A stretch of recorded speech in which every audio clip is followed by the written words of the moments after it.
Hello, you're watching TelecomTV and our special program on how rApps are accelerating the journey to autonomous RAN operations.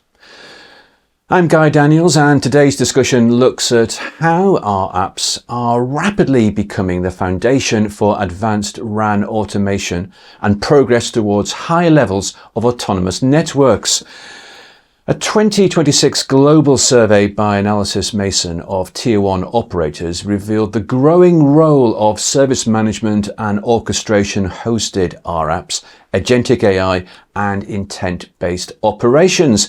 And joining me now to discuss the report's findings and the enablement of autonomous RAN deployments are Caroline Gabriel, Research Partner Technology with Analysys Mason, and Claudia Muñiz, Head of Market Development in Cognitive Network Solutions at Ericsson. Hello, it's good to see both of you, and thanks so much for taking part in our programme today. Now, the Analysys Mason report highlights a strong ambition amongst operators to reach autonomous networks level 4 in 2030. So, Caroline, if I could ask you first, from the conversations you've had with operators, what are the strategic motivations behind this push? Yes, Guy, it is extremely strategic, and we shouldn't underestimate what a challenging ambition this is to get to it by 2030. So it shows the importance to operators of getting to this new level of autonomy. I think, like most efforts to achieve greater automation, the starting point is efficiency. We know operators are under huge pressure to reduce costs, especially operating costs. And their network operations have become steadily more efficient over the years in terms of cost, energy, just general responsiveness. But those gains are often outrun by the increasing complexity of the network. 5G introduced huge numbers of new elements into the network, new functions, new processes. So really we need a step change now rather than just a gradual improvement. And level 4 promises that. But we shouldn't think this is just about efficiency. Most operators tell us that, to justify all the investment of time and resource and the disruption that it takes to get to this very advanced level, they need other commercial justifications. So they're looking for an autonomous network to support new services that perhaps can't be effectively delivered with manual or lower level autonomous processes. Certainly looking for quicker launch of new services. And perhaps most importantly, they see this as this level 4 as a way to significantly improve the quality of experience across the network. Greater responsiveness, aided by AI, which we'll come on to later. So in the end, this is about remaining competitive, being able to deliver a quality service at affordable cost, efficiency in other areas such as energy, and that's really foundational for an operator to compete against its competitors. Thank you, Caroline. And as you said, it's a challenging ambition. And from your perspective, Claudia, what are the challenges that CSPs are facing during this transformation to autonomous networking? Yes, so to me, the TM Forum Autonomous Network standard is like a map, right? So you have all the processes mapped as high-value scenarios. You have the different levels of maturity. So you have mapped everything that there is to do. But where do you get started? What's the icebreaker use case that's going to give them maximum return and so you can build on it? And how you go from A to B? That's where I think sets different CSPs apart now. So some CSPs have a very clear plan and very realistic one, and others are a little bit still figuring out. So actually this week we welcome a tier 1 operator group here in Malaga, where we have the headquarters for our AI native Arab development. And actually they're responsible for autonomous network transformation, share some key insights. So actually they started in 2021. With a very comprehensive approach across all the domains and all the processes, and their average maturity across different countries, it was slightly above 1.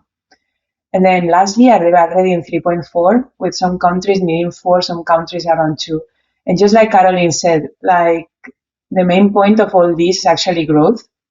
The efficiencies come along the way, but they don't do it only for that, no. And of course, the major challenge is operational. So we talk about AI technology because it's very cool and because maybe it's something that is easy to point a finger on. But in reality, it's about the process transformation. It's about what we stop doing is about the people trusting the technology, right? And it's about uncovering values that we didn't think about. So they spoke with us about having automated fiber design. And of course, they save an enormous amount of time in doing so. But what was interesting is that they also reuse a lot of more fiber. So then their overall CapEx investments reduce significantly. And then another important point that really caught my attention was the law of diminishing gains. So he was very clear that, okay, over the last 4 years, we came across 3 levels, no?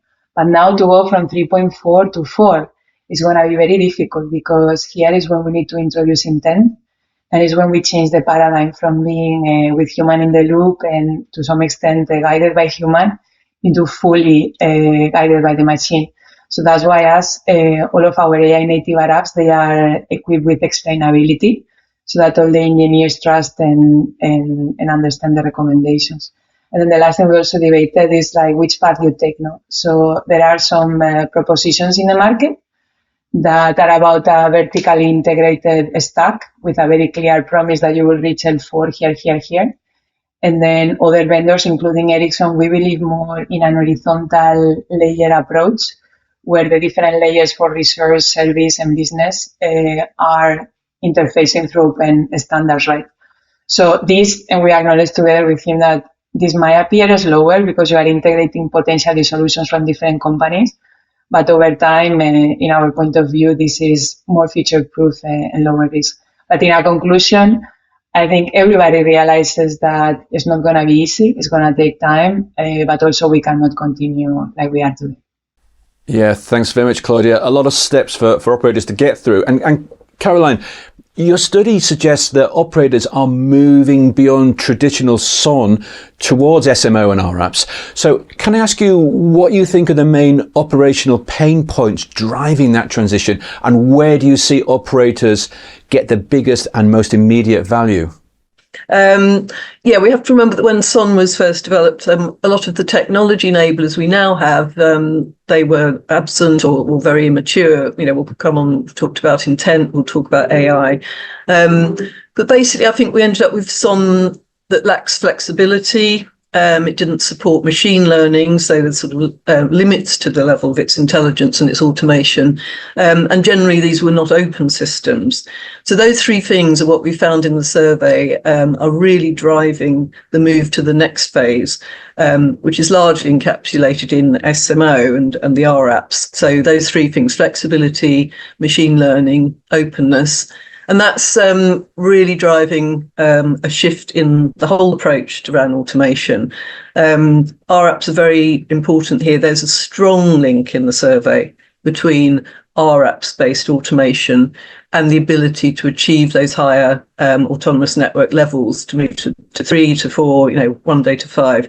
So really, I think rApps have moved quite rapidly in the last couple of years from being something that companies were interested in, were testing, to the primary vehicle for supporting new levels of automation, and the ecosystem around them is maturing very quickly. By our calculation, the sort of volume of automation that we think will be delivered by rApps in the RAN will more than triple in just 2 years, and triple again if you look at the next 5 years. So there's a huge drive to move beyond SON to something that addresses a lot of those pain points. And we have to remember it's a moving target. There'll be new pain points. Networks are getting more complex. We're thinking about what 6G may look at. So we think the rApps platform is a lot more future-proof as well because of its flexibility and openness.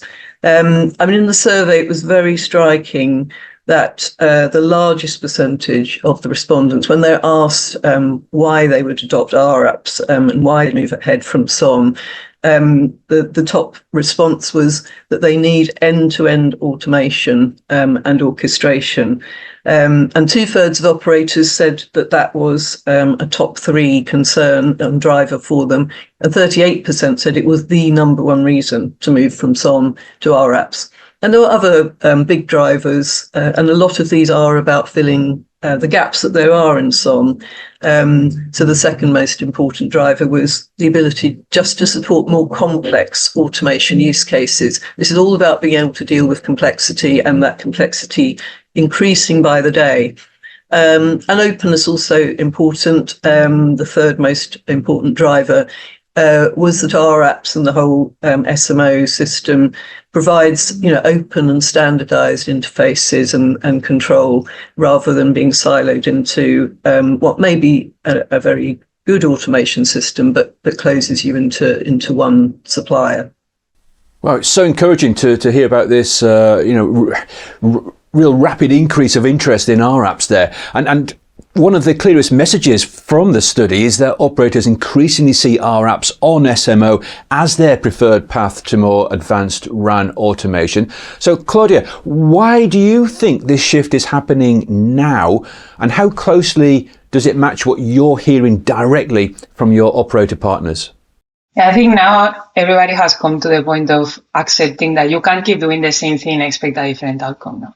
So we have differentiated connectivity coming in. We have 5G standalone active antennas, different performance requirement for different slices.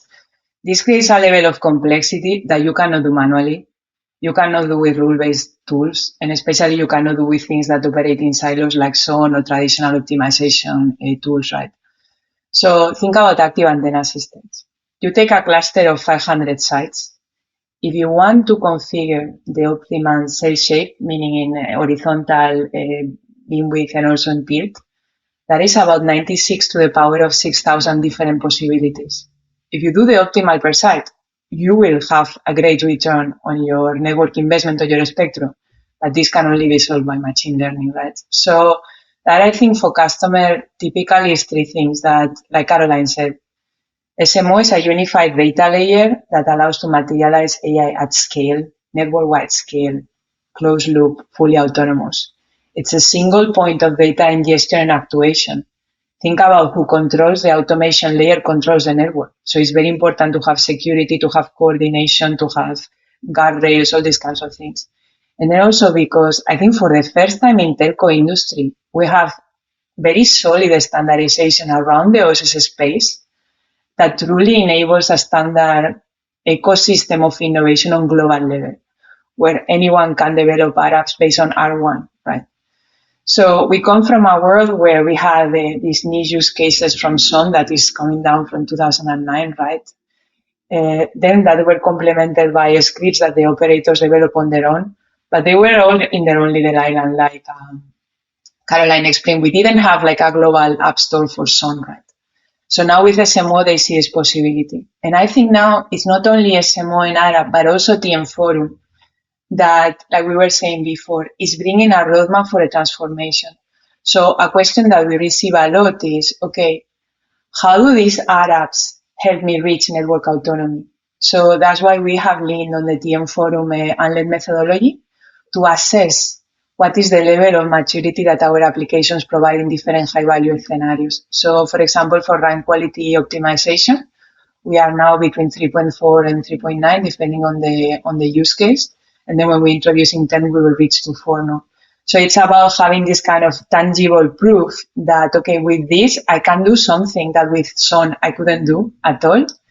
And how is it bringing me closer in this journey of autonomy?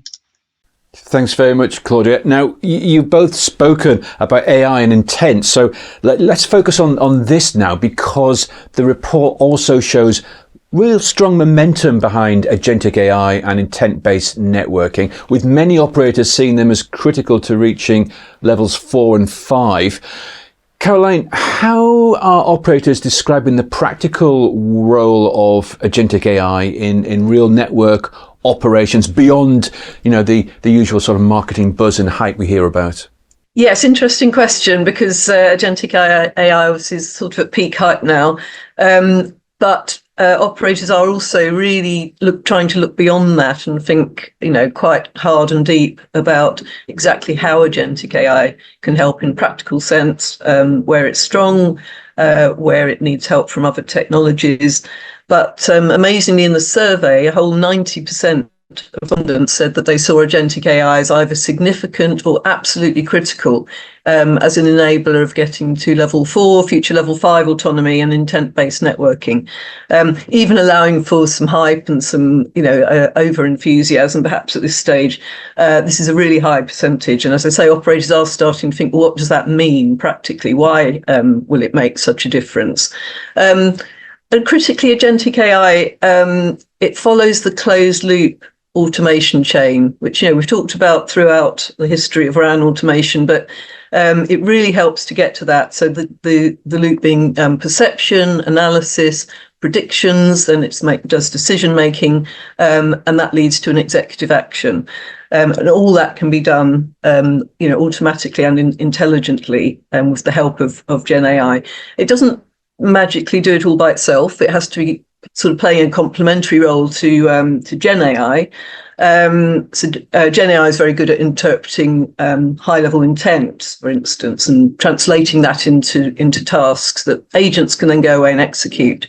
So there's a lot of interchange between different types of AI and, of course, other types of tools. But together, these can really enhance the autonomy of the RAN within the rApp framework, particularly coordinating those rApps, helping them to optimize operations under very dynamic network conditions. The network changes by the second, as we know, applying more and more intelligence to those real-time decisions. And as a result, we're seeing from the survey that 94% of operators plan to deploy agentic AI. So even more than the 90% that said how critical it was, just about all operators aim to deploy agentic AI, particularly and initially to support orchestrating multiple rApps. That particular use case they're going to look at within the next 2 years, and then add other functions and processes that agentic AI can really enhance going forward. Wow, those are really high percentages there. That's very encouraging. And Claudia, if I can follow up with you, what lessons has Ericsson learned in its current engagements with CSPs? Yes, first of all, without the intent, there is no level 4. No? So I think this is clear. We have run the initial test of our intent management function. And I think the key is to understand that the value of all this agentic AI and so on will not be to replace the network experts, but to scale up their impact. No? So the key question the CSP always asks is like, okay, so now we start with, let's say, 5 apps. What happens when I have 30? How is this all going to work? And that's precisely where the intent management function plays, right? So you have the service layer or a human providing an intent. Let's maximize the energy saving while ensuring a certain SLA on these slices, right? So then you have this function that understands this intent, understands the overall purpose, and orchestrates this growing number of applications into coordinated autonomy. And just like Caroline explained it very well, with closed loop ARA, we start open loop, right? So we look at what the recommendation the application is providing, make sure that the engineer understands, and then trust into the action. So step by step, we go implementing, and step by step, we close into closed loop. So now intent and agentic is the next level, right? So with networks being the backbone of society, to have this banner that we see sometimes in the LLM, not mind that AI outputs is not fully correct. It's not good enough. We need to have transparency. We need to have guardrails. We need to have explainability. These are demanded by the customers as prerequisites to introduce this technology. And that's why together with Agentic AI, Intent, rApp, and SMO, we also introduce adoption services. So this is very similar to this concept of the forward deploy, the AI engineer, right? So we will have our top experts work with their top experts to work with the CSP every step of the way to understand not only how this technology works and why it provides recommendation, but also how to change the process and trust so that we can fully unlock the value of AI. Okay, that's good. Thanks very much, Claudia. And some of these agentic AI cases seem to make use of natural language interfaces in a kind of talk to your network fashion. Caroline, has this been addressed in your recent report? Yeah, definitely. I think this is really important. This need to simplify how people interface with automation. When we look at intent-driven networking, that that starts with very high-level objectives, which often may be set by very non-technical people and teams. And also, we're not looking to exclude humans with this autonomy. The idea is for them to be, adding their value. But there's no real reason why that value should only come technical people with very specialised skills on the RAN. There's contribution that non-technical people can make, but of course they have to be able to interface in a non-technical way just to be able to ask questions or express their objectives, their intents in the normal language, and then that can be translated into much more specific technical targets and language as required. Operators in general are really viewing natural language interfaces as a really important enabler for everyone to interact with the RAN, but also to improve how the specialists, how the network engineers and the operations teams interact with these networks, because, as I said before, they're increasingly complex, even for specially trained people. So they need to be able to access the data, solve the issues much, much faster, and that's quicker and easier when you can do it in the form of a conversation or direct instructions without having to learn very specific languages. So the benefit of all that, of course, is that it improves efficiency. Another really high percentage here, 90% of operators, they said that would be one of the top two benefits of using natural language interface, would just be overall efficiency, much quicker response to problems and challenges in the network. And enabling existing capabilities to be extended much more quickly. And this is important, as I said, that it's always a moving target here with automation. So if you can talk in your own language, it enables new functions, new processes to be introduced much more quickly, because people don't need to learn loads of extra specialised programming. And NLIs, they also sort of reduce the complexity of integration. They can automatically handle things like translating tasks between different network platforms or different data models. So you don't have to develop a custom API every time for every aspect of the integration. And generally, I think this is also part of a much bigger process of democratizing AI, of everybody in an organization being able to use it, to interface it, so that all their skills and expertise and objectives are reflected in the end result. Yeah, thanks very much, Caroline. And another important theme that we've already touched on in this discussion is openness. Operators want access to a broader rApp ecosystem, including third-party and in-house development, not just a single vendor model. So, Claudia, from the operator conversations you've had, how real is this demand and what does it mean for how the ecosystem must evolve? So I think from the Mobile World Congress announcement that we did, where Nokia and Ericsson reciprocally join each other's ecosystem of rApps now, we made a very clear stance that when it comes to SMO, openness is the foundation. And like I always say, let the best man win. So I think this is one of the tricky reasons to move to SMO for the CSP's freedom. No, they have freedom to develop. They have even freedom to commercialize if they would like their own applications and to tap into this global ecosystem of innovation. We've seen it with the smartphones, right? The acceleration and the speed and the value that we generate when we truly open up is massive. But now in the real world, you might have seen recent press releases with AT&T, MasOrange in Spain and Gabriel in Japan, where in field activities we have full coexistence. So it's not either or, it's both, right? We have CSP rApps coexisting with third-party rApps, coexisting with Ericsson's own, right?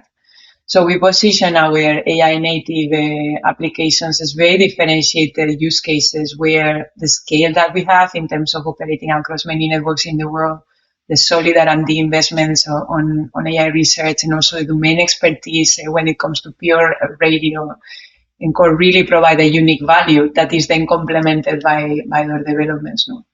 And I think that also has an important implication for the ecosystem. So earlier in my career, I worked in standardization, no?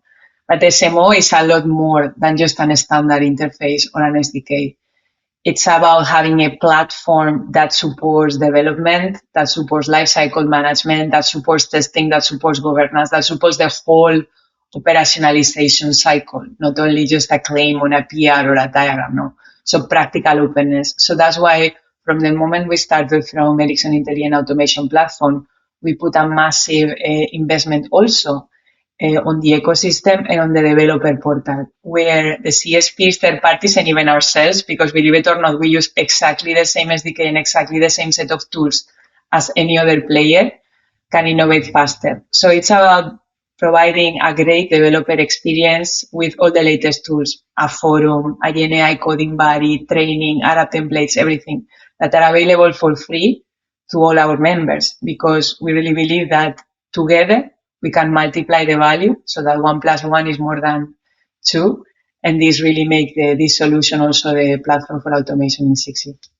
Great, thanks Claudia. And Caroline, related to this question of openness and also the rApp ecosystem, you ask in your investigation about operator expectations for sourcing these rApps. So where do they plan to get them from, and what do you think the answer is going to signal in terms of a longer strategic direction? Yes, and indeed, our survey shows some quite striking results on this topic. It says that about 78% of operators currently are still buying their rApps directly from their existing RAN vendor, either the vendor's own apps or the vendor may be sourcing third-party partners. But in just 2 years, we see a dramatic shift. Only 2% of operators think that their primary route for buying rApps will be their RAN vendor, and 90%, the magic stat again, believe that their primary source of rApps will be from multiple third parties. And those could be different types of providers. They could be specialist rApp developers. They could be broader independent software vendors. But a huge shift towards buying, usually from a marketplace, from multiple third parties. And then if we look 5 years, so into the sort of deadline that operators have set for getting to level 4, we can see another shift, because by then 76% of operators say that they believe they will be developing at least some of the rApps themselves. So using their own resources, using their own tools or open tools from the marketplace. So again, another shift to operators seeking differentiation by developing at least some of the rApps for themselves. And Claudia, do you want to add any insights from yourself about how Ericsson is helping develop this rApp ecosystem? Yes, so we are very proud because we have the leading ecosystem in the industry. So today has more than 100 members, because it's something that I said before, we nurture from the beginning, no? But what excites us the most is really to see the practical examples of how this is alive. So in Mobile World Congress and actually DevCon, that we have a global developer conference 2 days ago with 53 companies across 23 countries, we are seeing real examples of rApps being developed, the value created, and so on. So it shows that this kind of openness has moved now from idea or theory into practice and becoming really this operating model in this global app store on how automation will be developed and consumed. Great, thanks very much, Claudia. And I've got a final question I'd like to ask both of you. The study also points to a major commercial and architectural shift towards SaaS delivery and greater use of public cloud platforms to support AI-driven automation. Caroline, when you spoke with operators, do they see this mainly as a business model decision, or is there something else going on here?